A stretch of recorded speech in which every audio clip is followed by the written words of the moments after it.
Eine Idee, warum Clarindas Telefon abgewischt wurde. Und sorry für die kurze Stille, die ihr gerade gehört habt. Ich musste hier gerade ein wenig mich räuspern, was ich natürlich, weil es auch ein bisschen störend ist, immer rausschneide. Probably just got wet or something. I don't know. I didn't do it though. I've never touched her phone. Ne, das stimmt so nicht ganz. If my girlfriend wants to clean off her phone with my towel, what do I care? You can't explain away your motive. Your divorce papers are dated right after your appearance on the show. And the way that you defaced the names indicates quite a bit of rage. Did you hold Clorinda and Ernie responsible when your wife left you? It sounded like your affair was the real reason for that. Did Ernie actually remember me? I'm shocked. Yeah, I was on that show. I was kind of an idiot to talk about cheating on my wife in an interview for a TV show, but they didn't have to put it on the air. It's not like we went all the way. We just made out. I would have told her. They didn't have to ruin my life. Then Clorinda checked into the same rehab clinic as me. I mean, what are the odds, right? Did she recognize you? She did, totally. Had the nerve to act like it was no big deal, like we were old friends or something. She had no idea. So I gotta say, I really did get a kick out of wrecking their marriage, and getting laid for the trouble. How you like your little coward now, Ernie? So you got your revenge, but it wasn't enough. You needed her dead just to get right with the world. Slipped some roofies into her drink, maybe gave her a little back rub. When she started to go under, you made sure that she didn't come back up. Hey, whoa, I didn't kill her. I got what I wanted. Why would I risk it? Warum nannten sie sich selbst einen kleinen Feigling? You said, how you like your little coward now. That's an odd turn of phrase. He called me that on the show.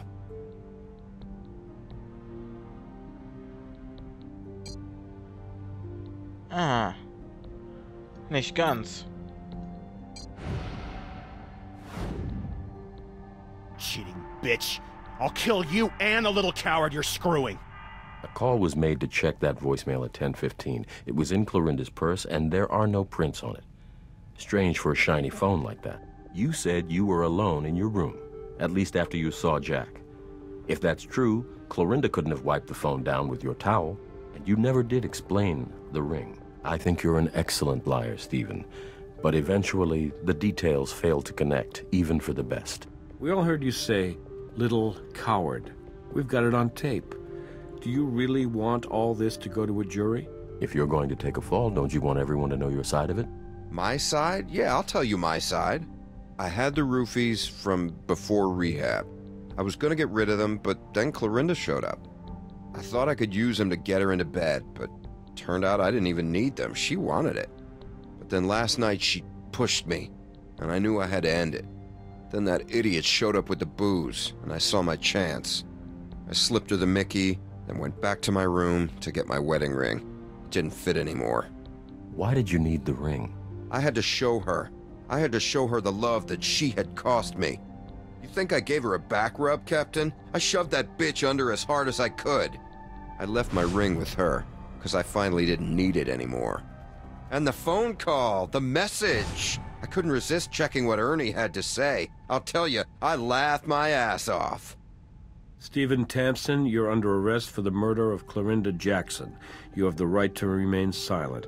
Anything you say can and will be used against you. Well, Steve, no more rehab for you. But they tell me prison has a sobering effect on people. It's you. I should have known all along. Ernie, calm down. I'll be with you in a second. You're that total nutjob from the pilot of Rumors! Do you know what your wife said that made me drown her? She told me she loved me. I'll kill you, you son of a bitch! Whoa! A little help here. I'll kill you!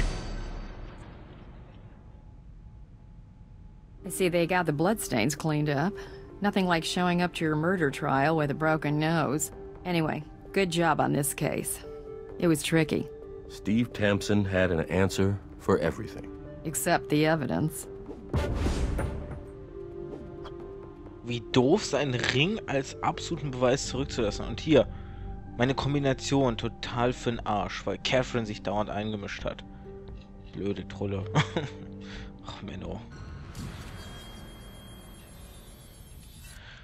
Tja, welche Ironie, dass die, denen er die Schuld gibt, sein Leben versaut zu haben, dass er sich mit dir nochmal einlässt und sein Leben wirklich endgültig damit versaut. Denn jetzt ist er im Knast.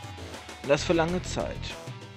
Wir werden uns jetzt aber nicht weiter mit dem Fall 3 beschäftigen, sondern lassen ihn hinter uns, schauen nach vorne und löschen Fall 3 aus unserem Gedächtnis. Ach, was für miese Übergänge. Es geht doch nicht. Naja gut. Vergessen wir die Sache und gehen zu Fall 4 über. Ausgelöscht.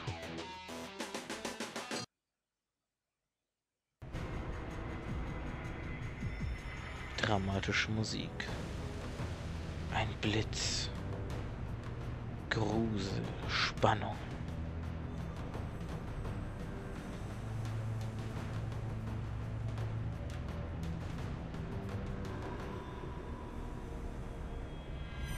Naja, bei wenig Budget sind die Animationen auch nicht das Beste.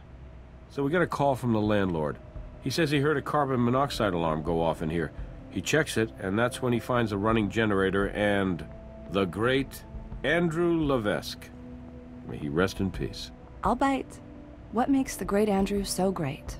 Used to call him the Wayne Newton of fire breathers. Wayne Newton? Dankeschön was a very popular song. No? Well, anyway, the guy was a local celebrity at least. I thought he retired. I heard something about cancer, but apparently his cancer was in remission. He was planning a comeback. Was it skin cancer? Because those lesions, they could also be indicative of Kaposi sarcoma, an AIDS-related illness. But the landlord mentioned carbon monoxide, huh? Generators do have a reputation for that. But in a room this size? And therein lies your suspicious circs.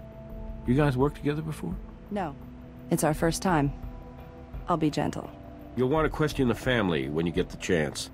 There was apparently a substantial insurance policy on the great Andrew's life.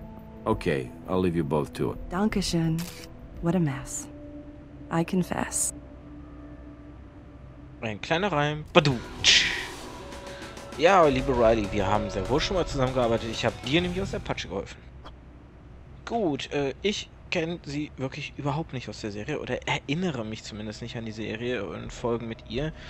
Ich muss auch gestehen, ich habe damals die Folgen mit Raymond Langston, sprich mit unserem guten Lawrence Fishburne, nicht ganz so detailliert mitverfolgt. Okay, so the windows were closed and the generator was running to power those big spotlights there. With no ventilation and no airflow, the carbon monoxide released by the generator's internal combustion engine would diffuse pretty slowly. If Andrew was standing near the generator for a while, the concentration of CO might have been enough to poison him. Okay. Unsere Fackel, die wir uns nicht näher anschauen können. Haben wir hier sonst noch was? Ne, aber seltsame Spuren. Ah. Unidentified goo. Always the best kind. Glubber, glubber, glubber. Was haben wir denn hier?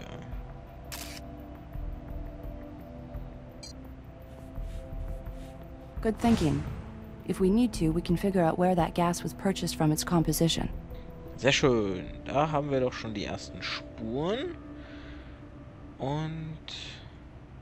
Och nee, da wollte ich ja gar nicht hin. Was haben wir hier noch alles? Wir fangen jetzt mal... Heidi ho, mein Freund, wer auch immer du bist. Nee, mit dir will ich nicht reden. Du siehst mir komisch aus. That vent is closed just like the others, but it's not on an exterior wall. I bet Dr. Vince knows where it leads. Wer auch immer... Dr. Vince. Verstehe. Wer auch immer Dr. Vince jetzt ist. Hoch. Was haben wir denn da? Whoa. Bartender, pour me another. Sieht nach hartem Tobak aus. Haben wir hier noch was? Nee. Doch. Farbe, Farbe, Farbe. Aber sonst nichts. Ne? Nein. Wenn nicht, dann nicht. Dann halt nicht. Ich kann auch mich so umschauen. Boah, auch wenn das nur so Computerleichen sind. Also ganz ehrlich mal so krass einen Blick auch auf sie drauf zu werfen, ist schon, wenn ich ehrlich bin, ein komisches Gefühl. Naja gut. So. Hallo, wir sind vom Las Vegas Crime Lab. Yes, I know. The detective told me. I'm Dr. Vicente Manotto. I'm the owner of the building. I found Andrew and called the police immediately. It's just so awful, isn't it? Erinnern Sie sich, wann Sie Mr. Levesque gefunden haben? I'd say just about an hour ago. Detective Bress erwähnte, dass Sie auf einen Kohlenmonoxid-Alarm reagierten, als Sie ihn fanden. Ist das korrekt? That's correct. Actually, I was in another unit when I heard the alarm go off. Yes, I was in another unit, assessing how much of the last tenant's security deposit I should give back. At first, I wasn't sure exactly where the alarm was coming from. Then I could hear it was coming from in here. I knocked on the door, but Andrew didn't answer. I went inside, and that's when I found him. Oh my God. Oh mein Gott. Also riefen Sie nicht die Feuerwehr oder das Gaswerk, als der Alarm losging? No, I didn't, but I didn't smell a gas leak. Of course, I know carbon monoxide doesn't have an odor. It's just that when I saw Andrew lying there, it struck me that somehow he'd set off the alarm because of all those chemicals he ends up using. Or that maybe it had gone off by itself, accidentally. Frankly, it didn't occur to me in that moment to call anyone but the police. Haben Sie vielleicht die Leiche oder sonst etwas im Raum berührt? I checked Andrew's pulse. I'm a doctor. I thought if his heart were still beating, I could help him. Haben Sie jemand anderen als Mr. Levesque hier gesehen? Other than his immediate family, his wife and son, I haven't seen anyone else here. Erinnern Sie sich, wann Sie Mr. Levesque zuletzt lebend gesehen haben? He paid me the rent yesterday. Danke, Dr. Manotto. Können wir Sie hier erreichen, wenn wir noch mehr Fragen haben? Yes, it is. Good luck with your investigation. Okay. Ich würde mal sagen, wir gehen ins Labor. I'll call down to the morgue for a pickup. Vielen Dank, Riley. Und werden uns dann beim nächsten Mal näher mit dem Fall und der Geschichte dahinter beschäftigen. Mit Andrew Levesque, unserem professionellen Feuerschlucker in Las Vegas, der sehr bekannt war und eine Lebensversicherung hatte.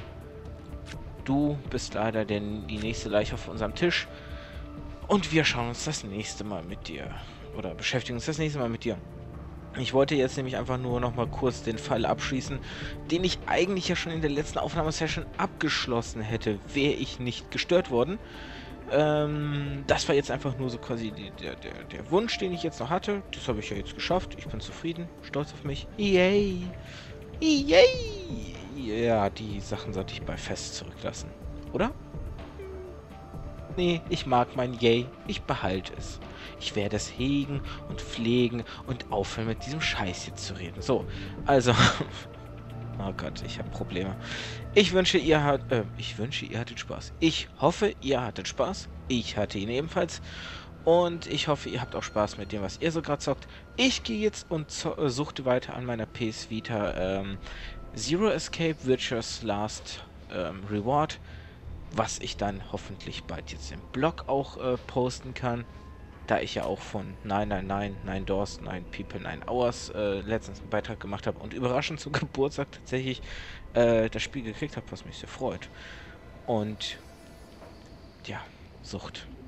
Ich muss es durchhaben, weil ich meine, South Park habe ich mir nicht direkt am 6. geholt, als es noch die Hakenkreuz-Version gab.